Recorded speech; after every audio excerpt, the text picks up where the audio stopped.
नमस्कार। दोपहर समाचार में आपका स्वागत है।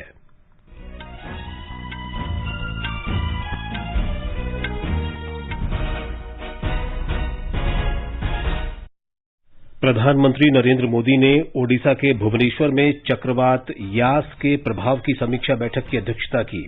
श्री मोदी दोपहर बाद पश्चिम बंगाल का भी दौरा करेंगे। चक्रवात यास के प्रभाव से बिहार में मूसलाधार वर्षा, कई स्थानों पर रेल और सड़क यातायात प्रभावित। वित्त मंत्री निर्मला सीतारामन नई दिल्ली में वीडियो कॉन्फ्रेंस के माध्यम से 43वीं जीएसटी परिषद की बैठक की अध्यक्षता कर रही हैं। देश में कोविड संक्रमण की अपेक्षा स्वस्थ होने वालों की संख्या में लगातार 15वें दिन भी वृद्धि। स्वस्थ होने की दर बढ़कर 90.34% हुई। पिछले 24 घंटे के दौरान कोविड के 1,86,000 से अधिक नए मरीज सामने आए। देश में अब तक 20,57,00,000 कोविड टीके लगाए गए। सरकार ने राज्यों और केंद्र शासित प्रदेशों से स्थानीय स्थिति का मूल्यांकन करने के बाद प्रतिबंधों में चरणबद्ध तरीके से छूट देने का निर्णय करने को कहा। बशर अल असद चौथी बार सीरिया के राष्ट्रपति चुने गए। और भारत की मैरी कॉम दुबई में एशियाई मुक्केबाजी प्रतियोगिता के फाइनल में पहुंची।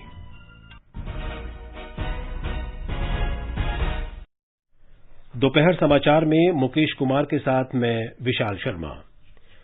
कोरोना संक्रमण को देखते हुए आपसे अपील है कि लापरवाही न बरतें, सभी एहतियाती उपायों का पालन करें और पहला टीका लगवा चुके 45 वर्ष से अधिक उम्र के लोग सही समय पर दूसरा टीका लगवाएं। 3 आसान उपायों का पालन करें और सुरक्षित रहें।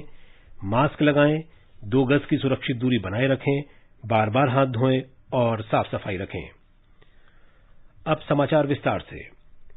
प्रधानमंत्री नरेंद्र मोदी ने आज ओडिशा में एक उच्च स्तरीय समीक्षा बैठक में चक्रवात यास के प्रभाव का आकलन किया।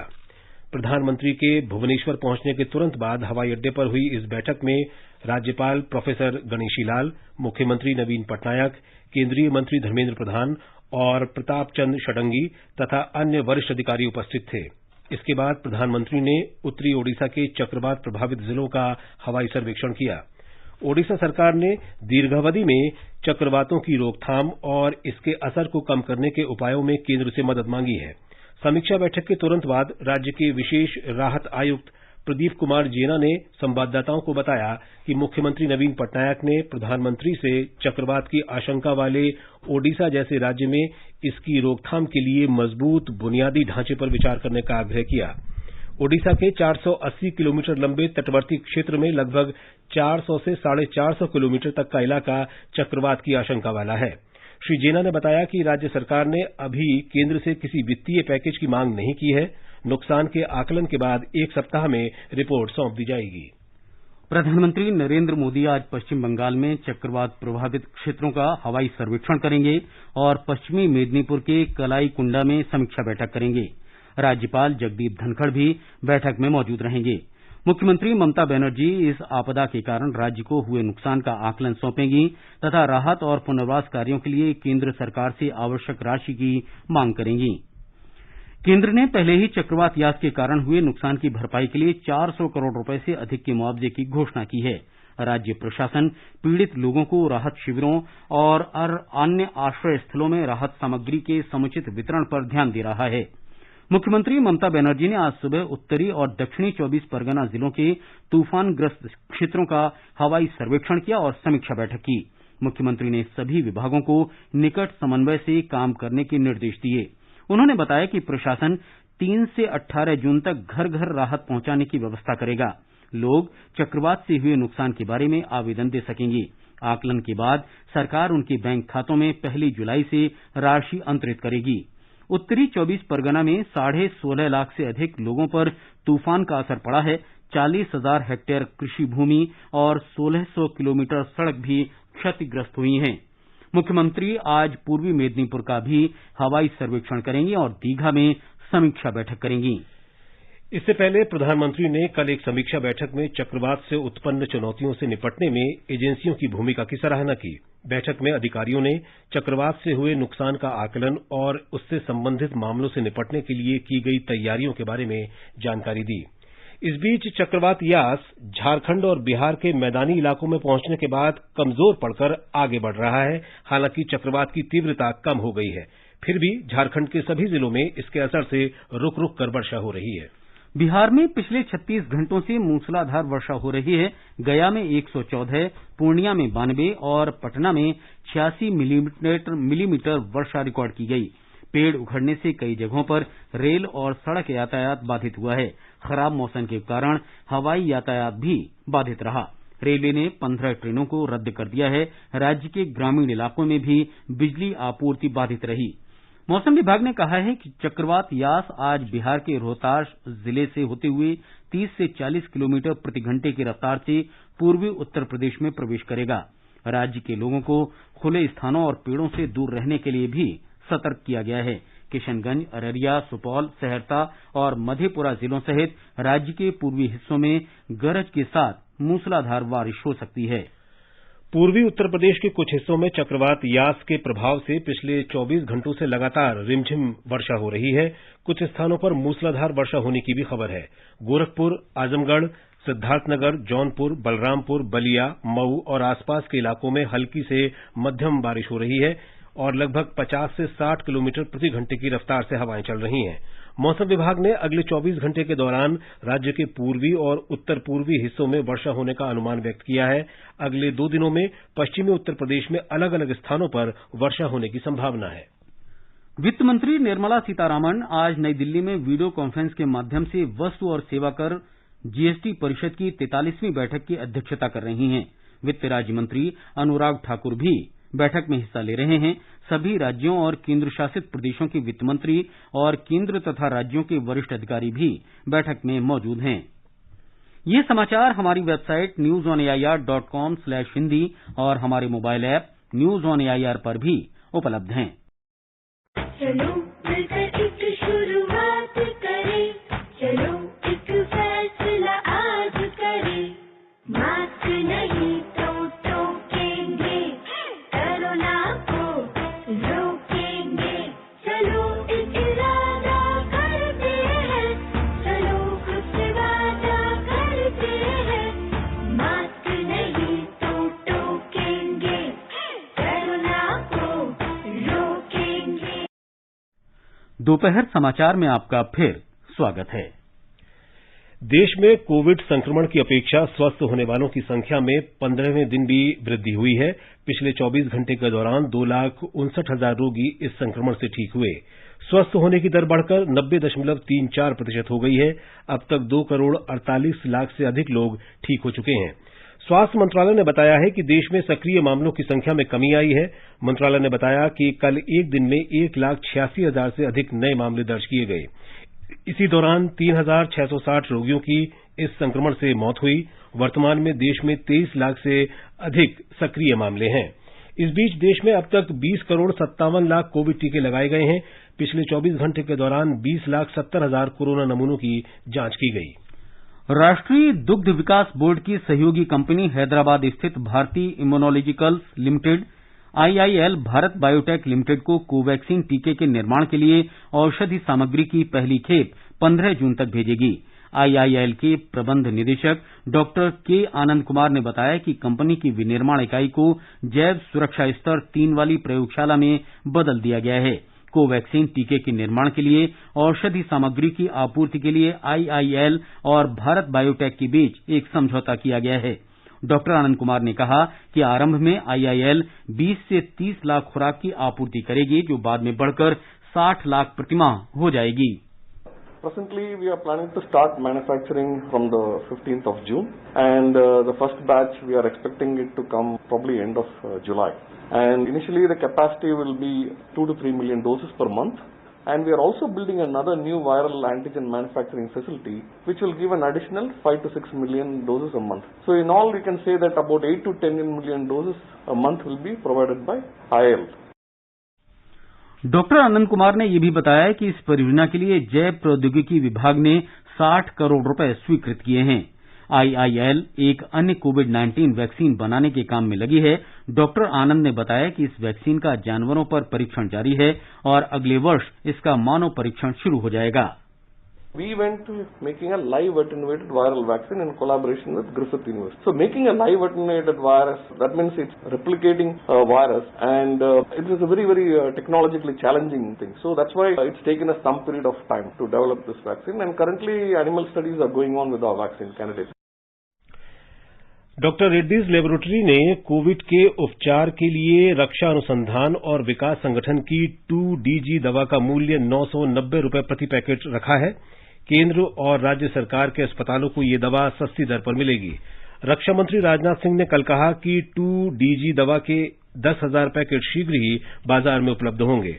कोविड रोधी दवा 2DG रक्षा अनुसंधान और विकास संगठन के परमाणु चिकित्सा और अनुप्रयुक्त विज्ञान संस्थान ने हैदराबाद के डॉक्टर रेड्डीज लेबोरेटरीज के सहयोग से विकसित की है। विनिर्माताओं द्वारा 2DG की दूसरी खेप कल जारी की गई। केंद्रीय स्वास्थ्य मंत्रालय ने कहा है कि राज्यों और केंद्र शासित प्रदेशों के पास अभी 1,84,00,000 से अधिक टीके उपलब्ध हैं। मंत्रालय ने कहा कि केंद्र सरकार ने अब तक राज्यों और केंद्र शासित प्रदेशों को 22,46,00,000 कोविड टीके उपलब्ध कराए हैं। अब तक कुल 20,48,00,000 टीकों का उपयोग किया जा चुका है। मंत्रालय ने अगले 3 दिन में 3 लाख टीके उपलब्ध कराने के लिए का आश्वासन दिया है।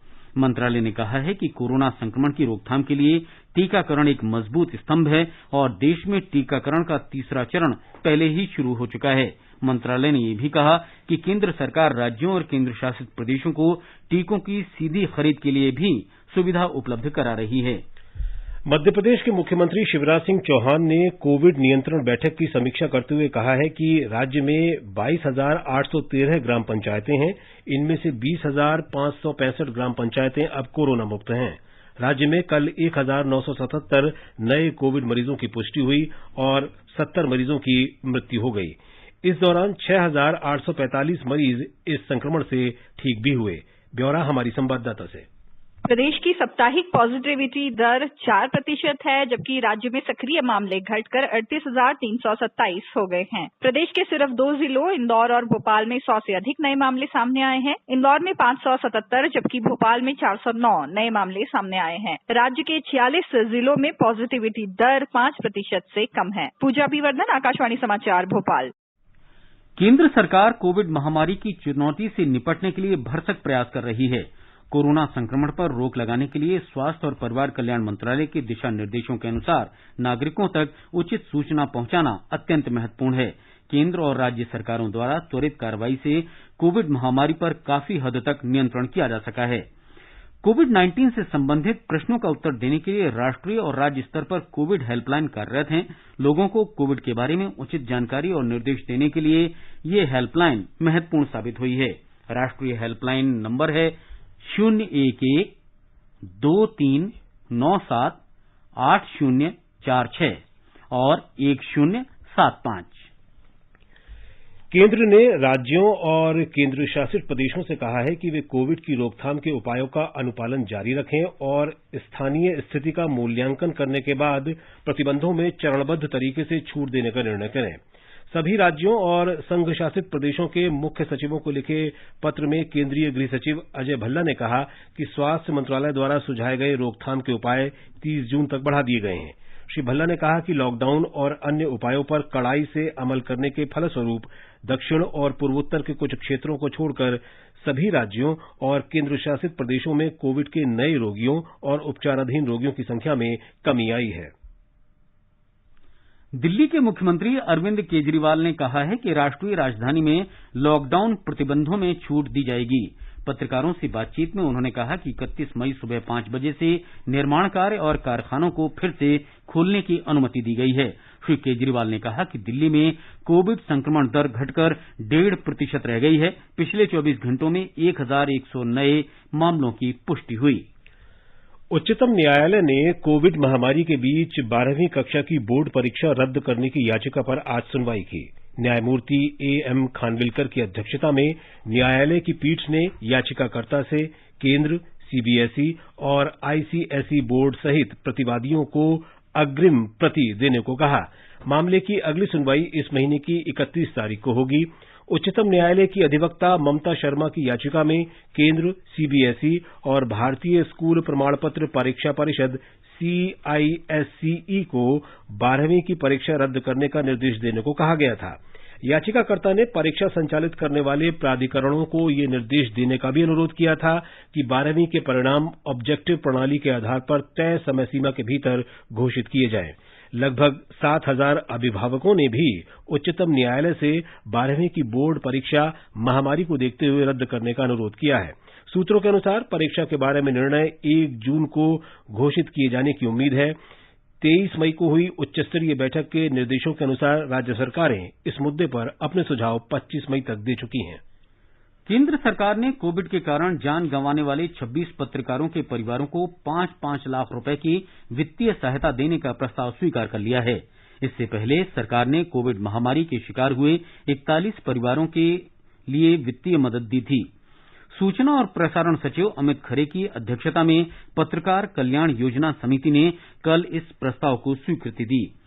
समिति ने पत्रकारों के परिवारों के प्रति गहरी संवेदना व्यक्त की। सूचना और प्रसारण मंत्री प्रकाश जावड़ेकर के मार्गदर्शन में मंत्रालय और पत्र सूचना कार्यालय ने स्वतः संज्ञान लेते हुए पिछले वर्ष और इस वर्ष महामारी के कारण जान गंवाने वाले पत्रकारों का ब्यौरा संकलित किया और पत्रकार कल्याण योजना के तहत उन्हें सहायता देने का विशेष प्रयास शुरू किया।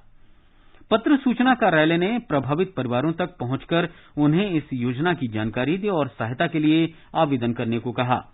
समिति ने सप्ताह में एक बार बैठक करने का भी निर्णय लिया ताकि वित्तीय सहायता के आवेदन जल्द से जल्द आगे बढ़ाए जा सकें। समिति की बैठक में पत्र सूचना कार्यालय के प्रधान महानिदेशक जयदीप भटनागर, मंत्रालय में संयुक्त सचिव विक्रम सहाय और पत्रकार संघों के प्रतिनिधियों सहित अन्य सदस्यों ने भाग लिया। केंद्र ने एक अंतर्राष्ट्रीय अंग्रेजी दैनिक में छपी उस खबर का खंडन किया है जिसमें भारत में कोविड से हुई मौतों की रिपोर्टिंग में भारी अंतर का दावा किया गया है। स्वास्थ्य मंत्रालय ने इस खबर को पूरी तरह गलत और बेबुनियाद बताया है। मंत्रालय ने कहा कि भारत में महामारी की शुरुआत से ही इसके कारण हुई मौतों को दर्ज करने की सटीक प्रणाली का इस्तेमाल किया जा रहा है। मंत्रालय ने कहा कि वास्तव में कोरोना संक्रमित लोगों की अन्य रोगों के कारण हुई मृत्यु को भी कोविड से हुई मौत के रूप में दर्ज किया गया है।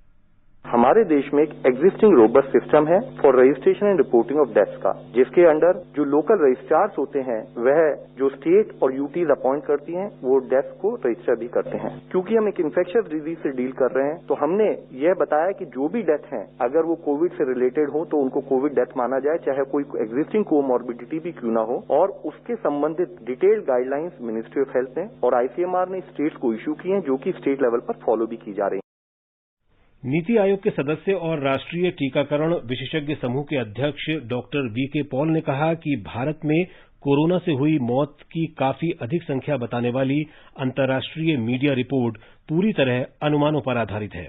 उन्होंने कहा कि सीरो सर्वे के अनुसार मृत्यु दर कुल संक्रमितों के लगभग 0.05% आंकी गई, जबकि इस अनुमानित मीडिया रिपोर्ट में इसे 0.3% से 0.6% बताया गया। डॉक्टर पॉल ने कहा कि इस प्रकार की रिपोर्ट पूरी तरह अनुचित है, जो सिर्फ अनुमानों पर आधारित हो और जिसका वास्तविक स्थिति से कोई सरोकार न हो। There is a universe where the infection is not known, and if it is to be ascertained, then every day the entire population or every week entire population should be tested, which cannot and does not happen. So the first point to remember is that reported cases are part of a larger universe of total infections in any country. Covid महामारी से लड़ाई में Covid टीके की महत्वपूर्ण भूमिका है। देश में 18 वर्ष से अधिक उम्र वाले लोगों के लिए कोविड टीकाकरण का तीसरा चरण पहले ही शुरू हो चुका है। सरकार के सभी लाभार्थियों को तेजी से टीकाकरण कराने के प्रयासों के बीच समाज में कुछ लोग भ्रामक खबरें भी फैला रहे हैं। मीडिया में ये खबर प्रचारित की जा रही है कि केंद्र सरकार देश में वैक्सीन का उत्पादन बढ़ाने के लिए पर्याप्त प्रयास नहीं कर रही है। भारत सरकार ने इस खबर को गलत बताते हुए कहा है कि सरकार स्वदेशी कंपनियों से टीकों का उत्पादन बढ़ाने के लिए लगातार बातचीत कर रही है। एक रिपोर्ट। घरेलू कंपनियों को बड़ी तादाद में कोविड के टीके बनाने में सक्षम करने के मकसद से केंद्र सरकार इन कंपनियों को हर संभव मदद मुहैया करा रही है। टीकों के उत्पादन में तेजी लाने के लिए कंपनियों और सार्वजनिक क्षेत्र की इकाइयों को हर प्रकार की सहायता दी जा रही है ताकि उत्पादन संयंत्रों की संख्या बढ़ाई जा सके। स्वदेशी वैक्सीन कोवैक्सीन का उत्पादन करने वाली कंपनी भारत बायोटेक ने अपने उत्पादन संयंत्रों की संख्या बढ़ा दी है। इस कदम से उम्मीद है कि इस साल अक्टूबर तक उत्पादन हर महीने 1 करोड़ के मौजूदा स्तर से बढ़कर 10 करोड़ टीके तक पहुंच जाएगा। इसके अलावा 3 सार्वजनिक क्षेत्र की इकाइयों ने इस साल दिसंबर तक लगभग 4 करोड़ टीके के उत्पादन का लक्ष्य रखा है। कोविड टीके का उत्पादन करने वाली एक अन्य कंपनी सीरम इंस्टीट्यूट लगातार कोविशील्ड टीके के उत्पादन को हर महीने 6 करोड़ 50 लाख टीके से बढ़ाकर 11 करोड़ टीके करने में जुटी हुई है। सरकार यह भी सुनिश्चित कर रही है कि रूस के टीके स्पुतनिक वी का निर्माण 6 कंपनियों द्वारा डॉक्टर रेड्डीज लैब के सहयोग से किया जाए। इन प्रयासों से अनुमान है कि इस साल दिसंबर के अंत तक भारत में टीकों की 200 करोड़ से अधिक खुराक का उत्पादन किया जाएगा। कोविड सुरक्षा योजना के तहत केंद्र सरकार अन्य स्वदेशी कोविड टीकों के विकास के लिए जायडस कैडिला और जेनोवा जैसी विभिन्न भारतीय कंपनियों को वित्तीय और तकनीकी सहायता भी मुहैया करा रही है। सरकार भारत बायोटेक के एक खुराक वाली इंटरनेशनल वैक्सीन के विकास के लिए भी सहायता प्रदान कर रही है, जो आने वाले महीनों में दुनिया के लिए एक महत्वपूर्ण कदम साबित होगा। भूपेंद्र सिंह, आकाशवाणी समाचार, दिल्ली। भारतीय जनता पार्टी ने कोविड-19 मुद्दे पर सरकार से सवाल करने पर कांग्रेस के वरिष्ठ नेता राहुल गांधी की आलोचना की है। आकाशवाणी से बातचीत में पार्टी प्रवक्ता शाहनवाज हुसैन ने राहुल गांधी के केंद्र पर लगाए गए आरोपों को खारिज किया और उन पर राजनीति करने का आरोप लगाया। एक नहीं अनेक बार सरकार की तरफ से सारे पहलू रखे गए हैं और ये बता दिया गया है कि देशी और विदेशी जो टीके हैं वो केंद्र खरीदने पर पूरा प्रयास कर रहा है। केंद्र सरकार 2020 के मध्य से ही सभी प्रमुख अंतर्राष्ट्रीय वैक्सीन निर्माताओं के साथ लगातार संपर्क किए हुआ है। फाइजर हो, J&J हो, मर्डोना हो और कई से और दौर की वार्ता भी हो गई है। लेकिन राहुल गांधी सिर्फ इस पर भ्रम पैदा कर रहे हैं और वो ये नहीं जानते हैं कि केंद्र ने विश्व स्तर पर जो उपलब्ध टीके हैं उसको मंजूरी दी है। इससे पहले कांग्रेस नेता राहुल गांधी ने सरकार से कोरोना वायरस से प्रभावी ढंग से निपटने के लिए अपनी रणनीति बदलने को कहा। उन्होंने कहा है कि ये संक्रमण लगातार अपना रूप बदल रहा है और सरकार को इसके फैलाव को रोकने के लिए रणनीति बदलने की जरूरत है। आज नई दिल्ली में मीडिया को संबोधित करते हुए श्री गांधी ने कहा कि कोरोना संक्रमण को रोकने के लिए टीकाकरण ही एकमात्र उपाय है। आगे बढ़ने से पहले मुख्य समाचारों पर एक नजर। प्रधानमंत्री नरेंद्र मोदी ने ओडिशा में चक्रवात यास के असर के आकलन के लिए भुवनेश्वर में समीक्षा बैठक की। श्री मोदी दोपहर बाद पश्चिम बंगाल का भी दौरा करेंगे। चक्रवात यास के असर से बिहार में मूसलाधार वर्षा, कई स्थानों पर रेल और सड़क यातायात बाधित। वित्त मंत्री निर्मला सीतारामन नई दिल्ली में वीडियो कॉन्फ्रेंस के माध्यम से 43वीं जीएसटी परिषद की बैठक की अध्यक्षता कर रही हैं। देश में कोविड संक्रमण की अपेक्षा स्वस्थ होने वालों की संख्या में लगातार 15वें दिन भी वृद्धि। स्वस्थ होने की दर बढ़कर 90.34% हुई। कल कोविड के 1,86,000 से अधिक मरीज सामने आए। देश में अब तक 20 करोड़ 57 लाख कोविड टीके लगाए गए। सरकार ने राज्यों और केंद्र शासित प्रदेशों से स्थानीय स्थिति का आकलन करने के बाद प्रतिबंधों में चरणबद्ध तरीके से छूट देने का निर्णय करने को कहा। बशर अल असद चौथी बार सीरिया के राष्ट्रपति बने। भारत की एनसी मैरीकॉम दुबई में एशियाई मुक्केबाजी प्रतियोगिता के फाइनल में पहुंची। केंद्र सरकार ने मिड डे मील योजना के तहत विद्यार्थियों को प्रत्यक्ष लाभ अंतरण के जरिए राशि उपलब्ध कराने का फैसला किया है। केंद्रीय शिक्षा मंत्री रमेश पोखरियाल निशंक ने 11 करोड़ 80 लाख विद्यार्थियों को विशेष राहत उपाय के तौर पर मौद्रिक सहायता उपलब्ध कराने के प्रस्ताव को मंजूरी दे दी। सरकार के इस उपाय से देश में सरकारी और सरकारी सहायता प्राप्त स्कूलों में 1 से 8वीं कक्षा तक के विद्यार्थियों को लाभ होगा। शिक्षा मंत्रालय ने कहा कि केंद्र सरकार इसके लिए राज्य और केंद्र शासित प्रदेशों को 1,200 करोड़ रुपए की अतिरिक्त राशि मुहैया कराएगी। इस निर्णय से कोविड महामारी के दौरान बच्चों को समुचित पोषण उपलब्ध कराने और उनकी रोग प्रतिरोधक क्षमता बढ़ाने में मदद मिलेगी। मंत्रालय ने बताया कि ये सहायता प्रधानमंत्री गरीब कल्याण अन्न योजना के तहत निःशुल्क खाद्यान्न वितरण के अतिरिक्त होगी। ये समाचार आकाशवाणी से प्रसारित किए जा रहे हैं। ताजा समाचार जानने के लिए आप हमारे Twitter handle @AIR News Hindi को फॉलो कर सकते हैं। ये आकाशवाणी है। बशर अल असद चौथी बार चुनाव जीतने के बाद अगले कार्यकाल के लिए सीरिया के राष्ट्रपति बने रहेंगे। असद वर्ष 2000 से राष्ट्रपति पद पर हैं। वे अपने पिता हफीज के स्थान पर राष्ट्रपति बने थे, जिन्होंने 1/4 से अधिक सदी तक शासन किया था। सीरिया में विपक्ष ने चुनाव को धोखा बताया है और अमेरिका तथा यूरोपीय देशों ने कहा है कि चुनाव स्वतंत्र और निष्पक्ष नहीं थे। सीरिया में 1 दशक से संघर्ष जारी है और गृह युद्ध में करीब 3,88,000 लोग मारे जा चुके हैं। भारत की एमसी मैरीकॉम एशियाई मुक्केबाजी प्रतियोगिता के फाइनल में पहुंच गई हैं। दुबई में 52 किलोग्राम वर्ग के सेमीफाइनल में मैरीकॉम ने मंगोलिया की लुत्से खान अल्तान सेडसेग को हराया। 54 किलो वर्ग के सेमीफाइनल में साक्षी ने कजाकिस्तान की दीना जेड को हराकर खिताबी मुकाबले में जगह बनाई। इसके साथ ही प्रतियोगिता में कम से कम 2 रजत पदक आने पक्के हो गए हैं। आज एमनेस्टी अंतर्राष्ट्रीय दिवस है। एमनेस्टी अंतर्राष्ट्रीय संस्था की स्थापना लंदन में 1961 में हुई थी। ये एक गैर सरकारी संगठन है और मानवाधिकारों की रक्षा पर इसका प्रमुख ध्यान रहता है। विश्व भर में इस संस्था के 30 लाख से अधिक सदस्य और समर्थक हैं। संगठन का उद्देश्य मानवाधिकारों के उल्लंघन पर रोक लगाना और प्रताड़ित लोगों को न्याय दिलाना है। आज मासिक धर्म स्वच्छता दिवस है। इस वर्ष का विषय है मासिक धर्म स्वच्छता और स्वास्थ्य के लिए कार्य योजना और निवेश। इस दिवस का उद्देश्य सभी महिलाओं और लड़कियों में माहवारी संबंधी स्वच्छता और स्वास्थ्य के प्रति जागरूकता लाने में अलाभकारी संगठनों, सरकारी एजेंसियों, निजी क्षेत्र, आम लोगों और मीडिया को साथ लाकर एक वैश्विक मंच उपलब्ध कराना है। आज वीर सावरकर जयंती है। प्रधानमंत्री नरेंद्र मोदी ने स्वतंत्रता सेनानी और महान देशभक्त विनायक दामोदर सावरकर की जयंती पर श्रद्धांजलि अर्पित की है। विनायक दामोदर सावरकर का जन्म 28 मई 1883 को महाराष्ट्र के नासिक जिले में भागुर गांव में हुआ था। वे एक मेधावी छात्र थे। लोकमान्य बाल गंगाधर तिलक ने भी अध्ययन में उनकी काफी मदद की। स्वतंत्रता आंदोलन में योगदान के उद्देश्य से उन्होंने मित्र मेला नाम से एक गोपनीय संस्था गठित की। उनकी राजनीतिक गतिविधियां हाई स्कूल से ही शुरू हो गई थीं, जो पुणे के फर्गुसन कॉलेज में अध्ययन के दौरान भी जारी रहीं। वर्ष 1909 में विनायक दामोदर सावरकर ने भारतीय स्वतंत्रता संग्राम का इतिहास नामक पुस्तक लिखी, जिसमें उन्होंने 1857 के विद्रोह का विश्लेषण किया और इसे स्वतंत्रता के पहले संग्राम की संज्ञा दी।